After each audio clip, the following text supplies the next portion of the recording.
According to an autopsy report from the Onondaga County Medical Examiner given to his family, Larry Gillette died from smoke inhalation while trapped in a fire in his apartment 3 years ago this month. Now, according to 911 Commissioner William Bliley, it's only the second time in the history of the 911 call center that a dispatch delay may have contributed to the death of a person in a fire. Tonight, we focus on the investigation, the agency action taken against the dispatcher, and Onondaga County keeping the results of this internal findings to itself. A call to 911 of difficulty breathing turned into a fire call 86 seconds later. But documents from the internal investigation by the 911 center show the fire dispatcher did not alert the Baldwinsville fire trucks to respond for nearly 5 minutes. But 911 has confirmed to us that one person was trapped inside when this fire started. We also know that Larry Gillette was trapped in his apartment while remaining on the line with the 911 call taker. The call taker interacts directly with the person in trouble. She then sends messages and notes via a computer-assisted dispatch system to dispatchers who send out police, ambulance, and fire. 2:02:18 a.m., the initial call from Larry Gillette comes in to the 911 call taker. He's complaining of having difficulty breathing. At 2:03:16, the Onondaga County Fire Dispatcher at the 911 center sends out Baldwinsville Rescue. At 2:03:38, Gillette tells 911 there's smoke. At 2:03:44, the call is upgraded to residential fire by the call taker. The county's internal investigation found the call taker correctly relayed this information to the fire dispatcher. The documents NBC3 obtained state the fire dispatcher questioned the call taker's decision to upgrade the fire.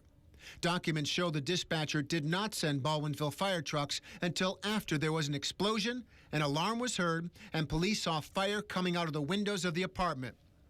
From the time the 911 center upgrades the event to a residential fire at 2:03:44, it's 4 minutes and 54 seconds before fire engines are dispatched to Larry Gillette's apartment.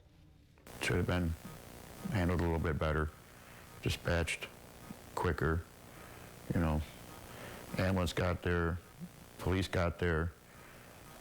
There was nothing they could do besides, you know, break a window out on the second floor with a police baton and, you know, hopefully, you know, to get him to, you know, exit the apartment. But again, with his health, and there was no way he could jump out of that window.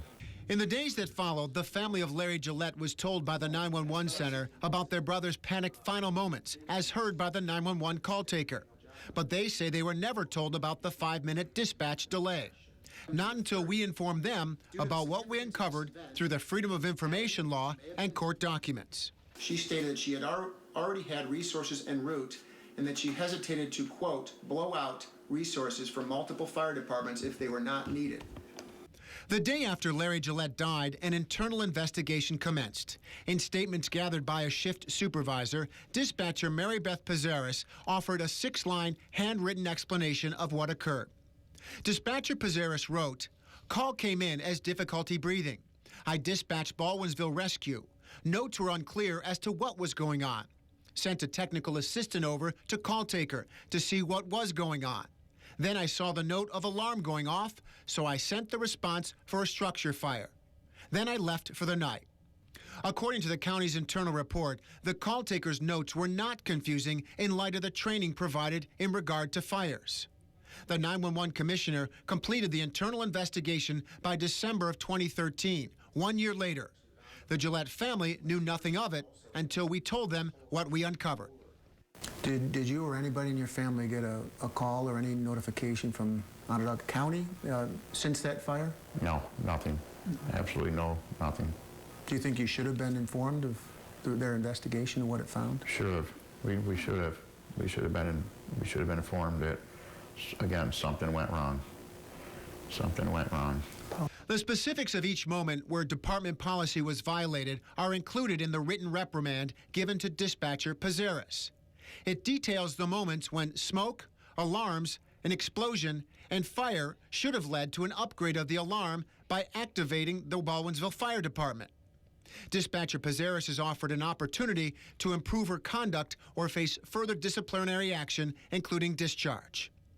Both the internal investigation and her written reprimand state Dispatcher Pizarris should receive retraining. As of August of this year, Pizarro stated in court papers she had not received that training. She's still on the job today. Now that you've seen some of the documents involved, what's your impression of what we know happened that night, or at least as much as we do know? It's definitely, now that you show me the documentation, definitely I can see that, yeah, there was that 5-minute delay, and with the discipline and everything else that happened at the 911 center, you know, should somebody get fired over it? I'm not sure how I feel about that, you know. Everybody deserves a second chance, maybe it's retraining or maybe investigation, find out what went wrong and make sure it never happens again, you know. Now, according to documents, Dispatcher Pizarro is an experienced dispatcher, an 18-year employee of the 911 center. The county's investigation reveals Pizarro continues to assert that she acted appropriately and would not do anything differently. Court documents show Pizarro has made several statements about her actions that night. She wrote, "My actions were within guidelines for dispatching a fire call." Now, Pizarro has fought that reprimand. She's taken her case to the County Personnel Department, a union arbitrator, and the State Human Rights Commission. The CSEA union ruled the reprimand was appropriate. The Human Rights Commission ruled there was not enough evidence to support her claim she has been the victim of gender discrimination. She currently has a federal lawsuit against Onondaga County, claiming her written reprimand was given as retaliation for her claims of being unfairly punished and the existence of a hostile workplace. We contacted Pizarro. She declined to do an interview for this story. Now, the 911 commissioner also gave a verbal warning to the dispatcher's supervisor for not recognizing that night and commencing further investigation. You have not heard any of the dispatches that occurred the night of the story, even though they are recorded. We began asking for copies of the 911 recordings through the Freedom of Information requests more than 8 months ago. Onondaga County has denied our requests each time.